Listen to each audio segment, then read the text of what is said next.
The second hinge is going on a lot easier. I should have said going on a lot easier. And I've got a new drill in. I'm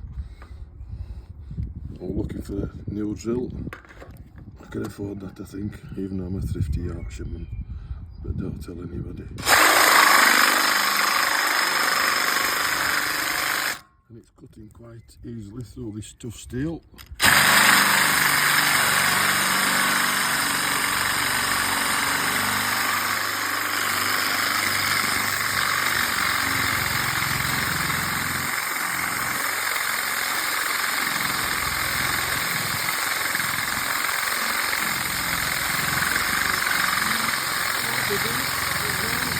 Cool it down a bit with some oil.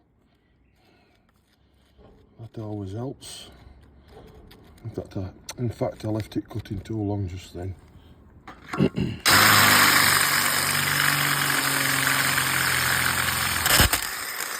There.